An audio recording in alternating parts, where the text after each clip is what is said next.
GTII showing some signs of strength. Okay, so I think that the momentum indicators are actually pivoted to the upside for a good reason. Let's go ahead and validate now. What is up, you guys? Thank you so much for stopping by. Once again, this is ARCa coming at you with a GTII technicals, raw price action, and statistical threat of analysis on this happy Monday. Before we get started, please make sure to subscribe to the channel, like the video, and share the video with friends so that you and them could consider joining our trading community and Discord called ARCa Bulls. With that said, let's dive right into the charts. Okay, GTII on the 4-hour chart here. Please remember, you guys, that we still have that mean below us at 156. It looks like we're still moving onwards and upwards from it, right? I want you to notice something very detailed here, though.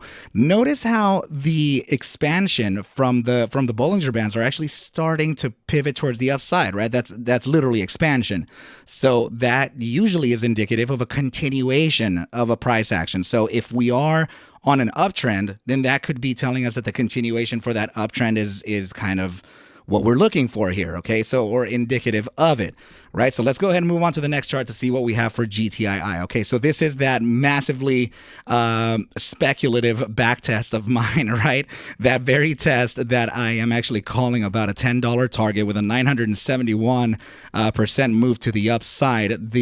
Just in case nobody or somebody is not clear on what that means, here's the context, right? So anytime that volatility has expanded into the 90 percentile or within, into 90% or within the 90 percentile and started a contraction phase towards the downside, I have paired that with stochastic momentum, particularly to the upside pivot for an upside statistical value.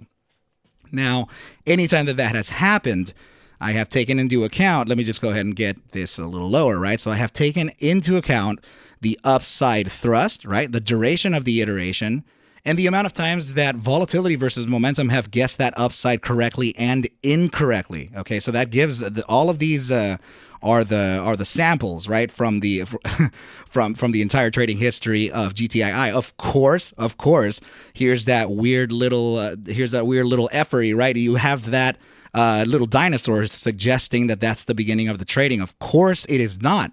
You guys have seen several videos where I actually did an adjustment because they didn't have the rest of the data from the beginning of the trading for the GTII asset. So luckily for us, I still have all of those notes written down. So just refer back to about a week ago and you'll be able to see all of the iterations here full with price action and my notes, right? So very curious that not all of the timeframes are being shown to us as a complete trading history, but we did gather our data and we absolutely have it here for our advantage, right? So with that said, anytime that volatility versus momentum condition has been met, we have actually completed a total of 31 iterations, guessing 21 of those correctly to the upside, giving us an upside accuracy of about 67.74% with a massive upside thrust of 971.33% over the span of about 22 and a half days. Remember, guys, that this is just a statistic, okay? It is just a mean. It is not meant for us to take it as a certainty whatsoever. The reason why I'm mentioning this backtest once again is because, just like I mentioned in the last video, stochastic momentum seems to be pivoting towards that upside again. So let's just go ahead and zoom into this. This is the line that I left here so that we can continue studying it, okay? So this is essentially what I'm expecting, and please notice that we're getting that cross of the 3-day exponential moving average over the 14-day simple moving average, okay? This is essentially what I'm looking for. All right, so let's keep an eye on this because this is a 3-day chart, okay? So it does take about 3 days for every candle to kind of complete, right? So this is why you get a lot of people very impatient with me and saying, well, you said it was going to go to $463 trillion. Why isn't it going there yet, right? I mean, it is a 3-day chart, right? So it kind of takes forever to get one candle to finish, right? And we need structure and candle formation in order for us to see what the price action is indicating for a future event, right? So let's move on to the next chart here. And yes, guys, this is, and yet again, another chart that doesn't have the complete data for us, right? As it's completing right over here at around 2014. That is very much false. Definitely not what it's supposed to be, right? So let's go ahead and take a look at this, okay? Please notice that anytime that we have crossed upside of the Gaussian channel's mean and come back to test it, there has been a pretty substantial upside to follow that, right? So for example here, right, we break it and we have that upside, just a massive upside, right? So I know they don't look like huge upsides, you guys, but if we're breaking from this area, I can just give you a quick idea as to what that is. Please notice it just like this, okay? So go ahead and notice that this upside move to this top side wick here was about a 300% move to the upside. So that's, you know, that's not bad at all. And, you know, claiming the inside of the mean band again, and then breaking upside of it again, at least with one candle. Let me just show you what that is. Okay, so that is about a 100% move to the upside. And the only reason I'm showing you these tiny little iterations is because I don't have the rest of the trading history. But on average, we're getting about a 300% move to the upside upon closing above of that mean band. Here's one back test that I did. This is another back test that I did that are showing those 300% moves, right? So this is why I'm mentioning it. Please notice that the bi-weekly Gaussian has closed. I'm sorry. We have closed one iteration upside of it, and we're continuing our way up to that. Okay, the top side of this band is looking at about $2.34. Of course, I'm not saying that we're going there. I'm just saying that that's the top side of the band where we often find resistance. And I mean, momentum and the price action is essentially suggesting a continuation to the upside. Okay, so now here's the this is actually particular to a 6-hour move, of which we can actually refer to that now. Let's go ahead and get that thing loaded.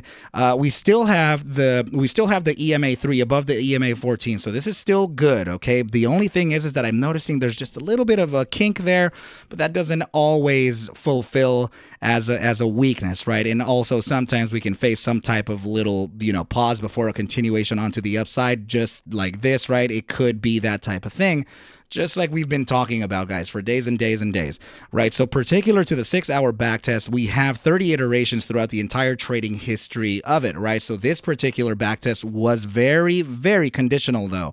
This is not from the critical area. I am backtesting this from the 80 to 90% expansion, meaning from 80 to 90% of volatility, then a contraction phase paired with the stochastics upside, right? So that gave us a pretty interesting backtest, and the upside actually happened right after we read that, right? So 30 iterations, of which 22 were guessed correctly to the upside, 73% upside accuracy with a 98.06% upside thrust, right? So upon that 98% touch, we have moved. Well, I mean, let's see. In total, we've already done like about almost 37%, right? Currently sitting at about 30, almost 31%. 90 would take us to about $2.67, which is very similar to the Gaussian channel top here, right? So around 234. So that's suggesting an upside continuation as well, okay? So the other perspective I had to show you guys was a descending channel, okay? So descending channels are usually, well, now actually after this bear market cycle, they're indicative of a continuation to the upside or reversal pivot. And we do have the appropriate tests and everything. So we are upside. We have a 5-day closure. Very important for us to close that 5-day closure above the newly converted resistance into support. And now still suggesting a continuation to the upside. The 5-day iteration still has 2 days and 20 hours to close. Yes, an eternity away, but we are still looking very good here, okay, you guys? So let's go ahead and try to close this off. This is the chop box that we were looking at, guys, right? The bounce from the downside that we were looking at. I was saying around 122, the bottom side, right? But we, in fact, got that bounce from the lower end of 118. Goodness gracious, ARCa was entirely wrong. Please, somebody fire that guy. All right, so we got that upside move to the top side, of which I did mention was a very, very, very heavy resistance for us to kind of succeed here.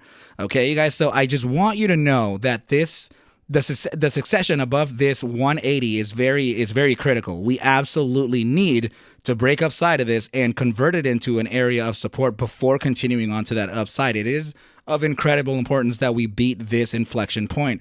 The next inflection point that I would actually have to give you would, in fact, be around $2.57. And then the most obvious one was, of course, from the move where I was talking to you from 47 cents all the way up to the 298. I literally remember giving that the tweet. I was like, guys, we met 298. Now I'm going to go to sleep. I'll see you later. Like, everybody thought we were going to continue on to the upside, but no, that's not it. It's just the move was... it was succeeded right to the area we were looking for. Huge inflection point there. Then we retraced. We're starting to reaccumulate again. So we have to keep an eye on these closures. Okay, these are very important. They're psychological points here.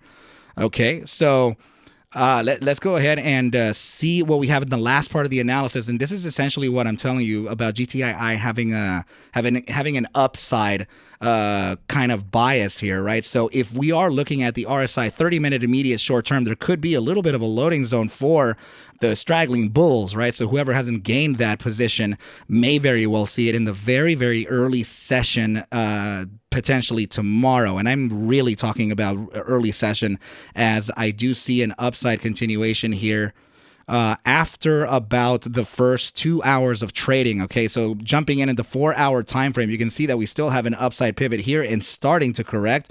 Upside pivot on that 14-day simple. Please notice the 14-day simple on that 8-hour time frame, upside pivot, and the signal to the upside as well. Okay, so now we're looking at the 12-hour, still with an upside pivot, finally crossed upside of that 14-day simple moving average, very bullish. And now jumping into the upper time frames, please notice what's happening right now. Okay, we have that RSI signal jumping upside of that 14-day simple moving average, suggesting even yet another continuation to the upside. And we looked at this the last time, guys. We looked at this on, I think, Friday, right? So please notice that the RSI signal is now at right at the center. We were right down here earlier. I'm talking about Friday. So now we're actually right at the junction. Guys, this is very likely to continue on to the upside. Now, the thrust behind it, of course, it has a lot to do with the sentiment and the psychology behind our GTII, but the upside signal is there, and actually momentum is telling us that there is a continuation of it starting effective tomorrow. So, I mean, I'm not going to... actually, it's not even me. I'm not even telling you like based on my opinion. It's just the math is the math, and it's actually suggesting us to continue on to the upside, right? So it's telling us. It doesn't matter what I think or what I believe. If I care about the company or not, it really doesn't matter what anyone thinks. It's just the math is telling us what it is, right, you guys? So I think this is a pretty good place for me to leave off the video. Please remember to find the Gmail in the description below to sign up for the ArcMasters trading course, as I still have about 10 or 11 seats available. Twitter and Discord links will be included down there as well. So, but yeah, with that said, I wish you well, a very good night, and I will catch you at the bell mañana. Adios.